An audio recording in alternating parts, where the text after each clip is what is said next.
Donc, et pour évoquer cette expérience du FC Barcelone, le FC Barcelone qui est de Real Madrid et la Liga espagnole, qui sont vraiment des championnats qui non seulement sont suivis ici, mais passionnent les gens, un véritable phénomène de société qui mérite également des études et certainement peut-être après des conférences. Je vais expliquer le cas de FC Barcelone. Je suis le vice-président de Barcelone depuis le 2003, quand M. Laporta a gagné les élections de tous les associés qui ont fait en 2003. J'étais là jusqu'en 2010. Il est arrivé une autre fois des élections et a gagné notre président, M. Rocher.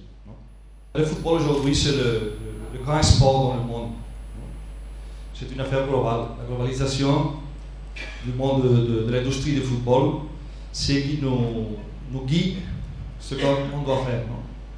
Il y a plus de 270 millions de personnes connectées par le football. Ça veut dire joueurs, arbitres, membres du conseil d'administration de clubs, fans. On a dit la globalisation du monde du football.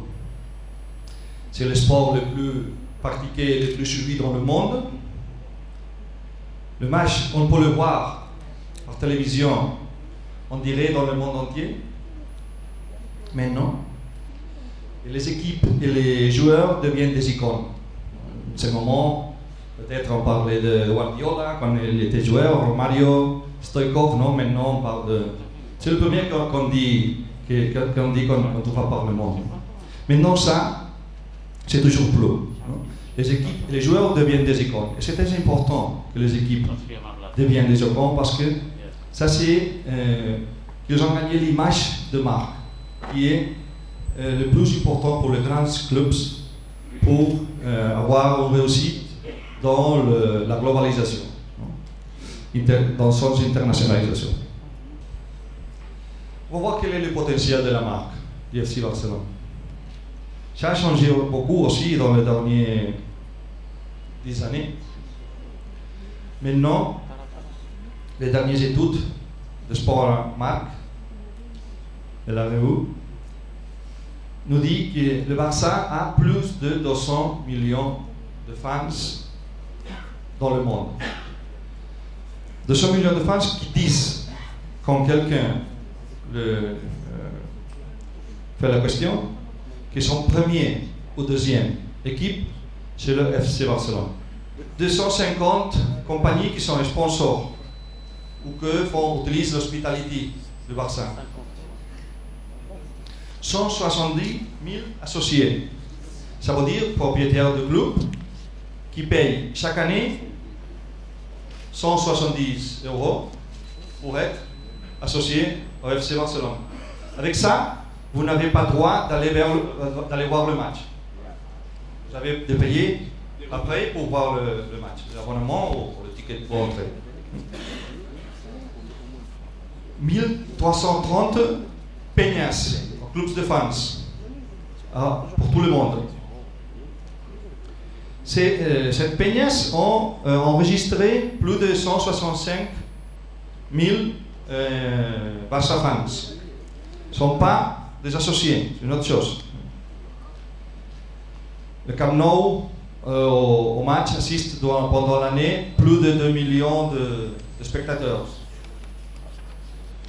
Le musée, ici on dit 1 200 000 visitants. Je crois que cette année, il sera plus de 1 400 000 visitants. Le tout. Pensez que le tour, seulement le tour, et la visite au musée de FC Barcelone, ça représente une recette de 15 millions d'euros chaque année. Et après, la page officielle, Facebook, la page web officielle, supporters enregistrés, 1 300 000. Ça, pour nous, c'est très important. Parce que, et ça, c'est aussi, nous avons vu le positionnement du FC Barcelone, avec, c'est l'instrument de marketing que nous avons utilisé, avec les valeurs que Barça avait en réalité. On l'a expliqué au monde. Et après de ça, nous avons de faire de l'argent. Parce que après, on doit payer le salaire des joueurs. si nous voulons gagner tout ce que nous voulons gagner. C'est pour ça qu'ils travaillent, toutes les personnes qui travaillent dans le club, qui gèrent le club de façon professionnelle. Vous pourrez avoir de l'argent pour payer le joueur demande. Ça, avec ce que nous avons fait avec UNICEF en 2006, c'était d'être solidaire et de destiner une part de l'argent à faire de bonnes causes. L'idée, quelle était?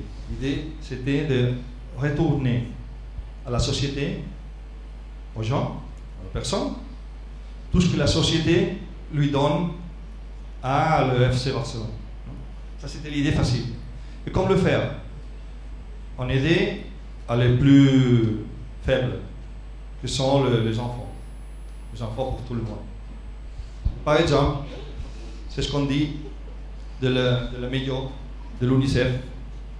Avant d'avoir le meilleur UNICEF, le contrat que nous avons des équipements sportifs, que c'était avec Nike, représentait un total de 10 millions annuels. Enfin, les conclusions, on peut dire que le Barça a un positionnement unique et différentiel, avec les 4 axes que je vous expliquais, que c'est un modèle sportif économique durable, encore qu'on renonce à des importantes recettes,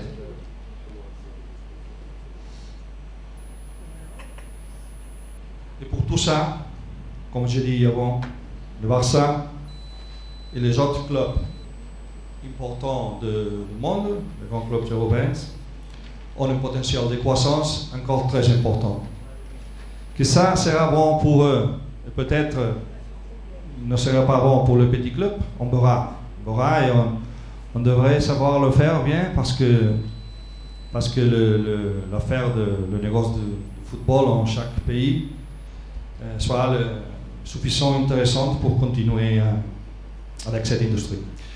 Merci beaucoup.